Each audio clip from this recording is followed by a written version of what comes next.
San Sadurniño. En 1984 é cando se recoñece o topónimo San Sadurniño.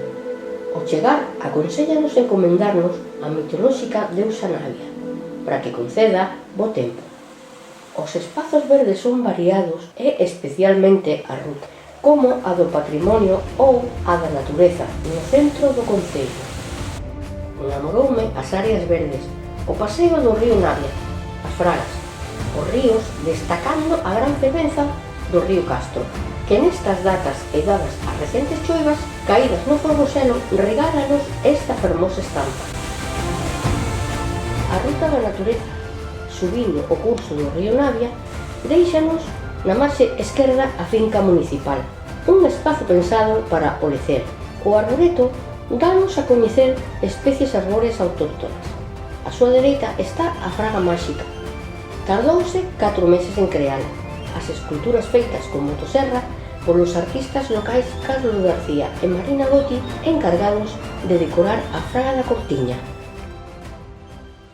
Os elementos patrimoniais dos que máis goza San Sadurniño son os religiosos, como a escaleira de Toelo, que comunica o claustro coa sacristía.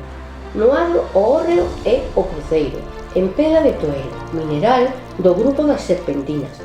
E compre destacar a fonte, a que se chega baixando a escaleira ao lado do hórreo, con 50 chanzos dispostos en 5 tramos, cadrando así co rosario usado polos dominicos na oración.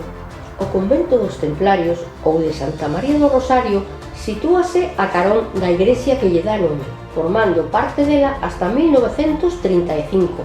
Dá acceso ao sobrado do convento para ollar un gran atrio rehabilitado no 2014. No altar ten escudos do século XIV e 3 sepulcros pertencentes aos Andrade e Lanzós. Hoxe é parte da historia e patrimonio do pobo.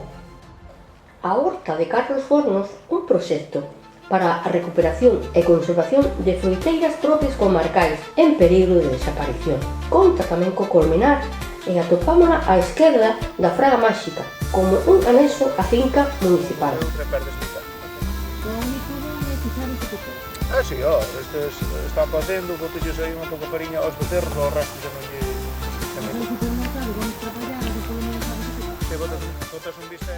Unhas vacas guapas e agora a foto dos cabalos. Entre as festas e actos organizados polo Concello, podemos citar a Chanfaina Lab, un encontro de cineastas que dende fai 9 anos celébrase procurando cadrala na primeira fin de semana de setembro. Compre destacar a ruta cabalar de Santa Mariña do Monte, unha ruta que partindo da parroquia de Santa Mariña percorre parroquias e aldeas ao norte do concello e incluso unha parte do percorrido faise polo concello veciño de Valdoviño, rematando unha comida festiva no punto de partida, organizada pola Asociación de Cabaleiros de Santa Mariña do Monte e que tivemos a sorte de gravar, sendo de algún xeito o nexo de unión deste documental.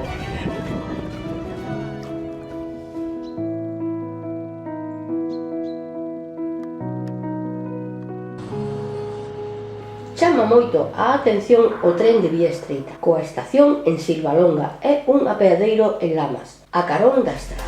Non puiden deixar de sacar unhas tomas antes de irme a Bardao, as festas do San Pipote, moi coñecidas no lugar, aínda que descoñecidas para mí, rematando así un longo día de Chanfaina.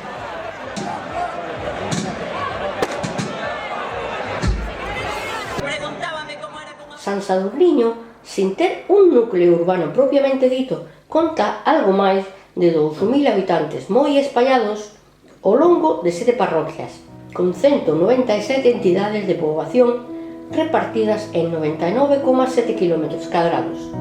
Aínda así, conta con restaurantes, hostais, bares e casas de turismo rural. Así como feiras, festexos e outros eventos para esparcemento e goce do pobo e visitantes.